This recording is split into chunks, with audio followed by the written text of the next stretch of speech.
नमस्कार, मैं हूं आपके साथ कविता राणा। चीन से हर कोई परेशान है क्योंकि चीन ने ही कोरोना दुनिया तक पहुंचाई है और उसी का नतीजा है कि दुनिया के देशों की हालत खराब है और हर देश ढहती अर्थव्यवस्था से परेशान है। इसके साथ ही साथ चीन की ताकत के बेजा इस्तेमाल से और इसीलिए दुनिया के 4 देश चीन को घेरने के लिए अमेरिका इंडो पैसिफिक रीजन साथ बैठक करने वाला है, जिसमें भारत, जापान और ऑस्ट्रेलिया साथ में हो सकते हैं।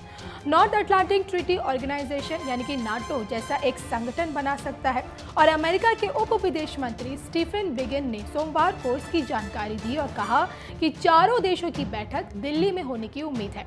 बिगन ने आगे कहा कि अमेरिका का लक्ष्य इन 4 देशों के साथ दूसरे देशों को मिलकर चीन की चुनौती का सामना करना होगा। बिगन ने ये बात US India strategic partnership forum में कही और वो भारत में अमेरिका के पूर्व राजदूत रहे रिचर्ड वर्मा के साथ ऑनलाइन चर्चा में भी भाग ले रहे थे। इंडो पैसिफिक रीजन में मजबूत स्ट्रक्चर की कमी है। उनके पास नाटो या यूरोपीय यूनियन जैसा कोई मजबूत संगठन नहीं है। और याद करें कि जब नाटो की शुरुआत हुई थी तो बहुत मामूली उपेक्षाएं थी। शुरू में कई देशों ने नाटो की सदस्यता लेने के बजाय तटस्थ रहना चुना था, लेकिन आज नाटो की उपयोगिता और उसके काम को आप देख सकते हैं। और इस तरह का गठबंधन तभी होगा जब दूसरे देश अमेरिका के जितने ही प्रतिबंध होंगे।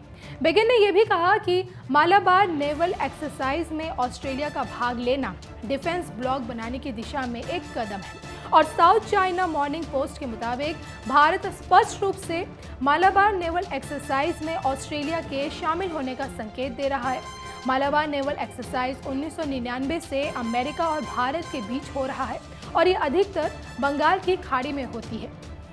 साल 2015 में इसमें जापान भी शामिल हुआ। 2007 में एक बार फिर ऑस्ट्रेलिया ने इसमें हिस्सा लिया था, लेकिन चीन के व्यापार कम करने की धमकी पर अगले साल से हट गया था।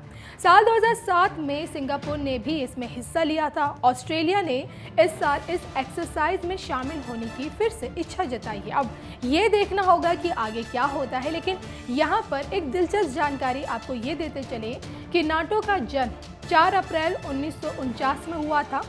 ये संगठन कई देशों का रक्षा सहयोग संगठन है।